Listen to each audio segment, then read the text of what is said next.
Hey everyone, welcome back to KAMP'S Creative Digest. If you're new here, nice to meet you. I'm your host, Kamp Woods, and today's video is going to be a little bit different.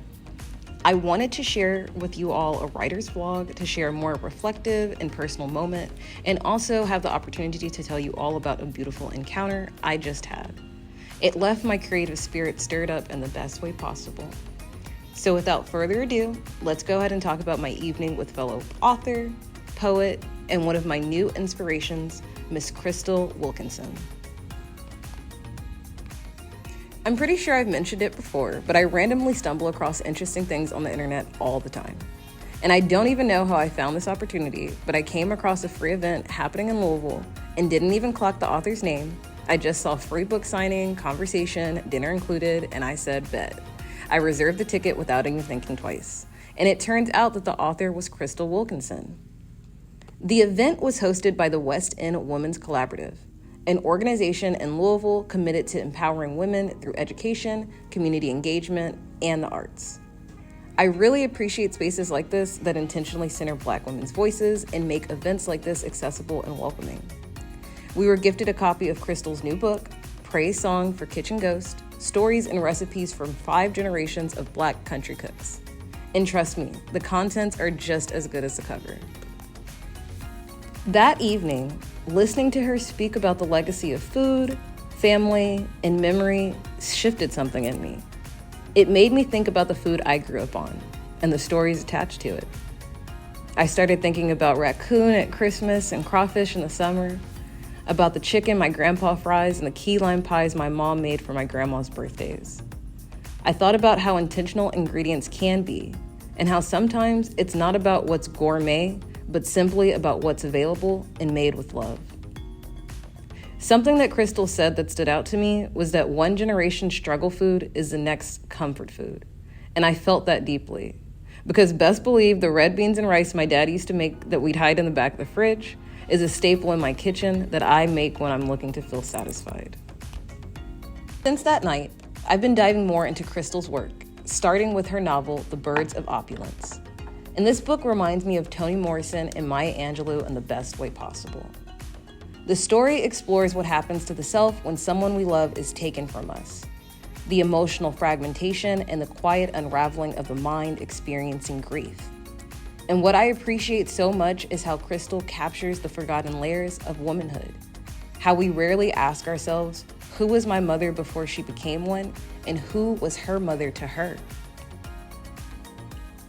The book is inspiring me to consider the places I grew up in, the porches I sat on, and the elders I overheard.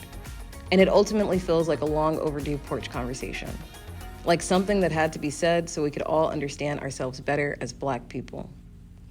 I'm grateful that she told this story, and I'm grateful she addresses the complexities of awakening, especially how it can exist alongside trauma like sexual assault.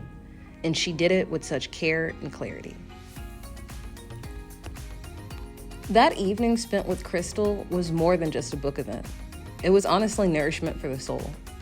It reminded me why I write, why I create, and why I show up for other creatives. These kind of literacy events, they matter. Seeing authors in real life, hearing them speak about their journey, their intentions, and their joy, it breathes life into their work. It affirms that storytelling is not only powerful, but essential. And as a creative writer, it's my dream to make an impact just like Crystal's, to stir something deep and to inspire reflection and to bring people home to themselves through words. I want to give a special thank you to the West End Women's Collaboration again for offering such a beautiful opportunity to the community.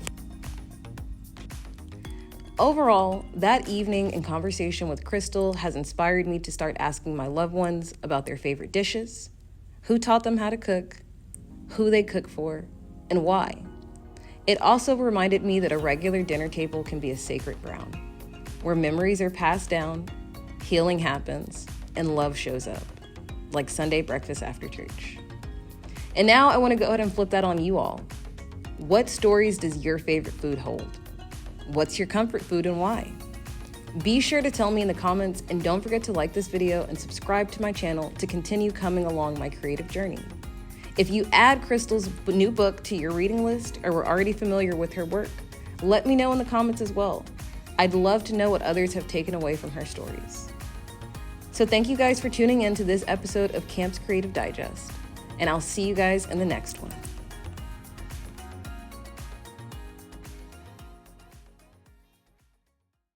They said their family is small and they travel through the military and don't have many family traditions or customs, let alone recipes.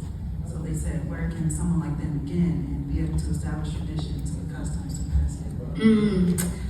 I get this question. I got this question a lot when I was on tour, going across the country. And you start with one thing, and like it doesn't have to be the struggle food, but you start with something that that you can share in the making of with some family members.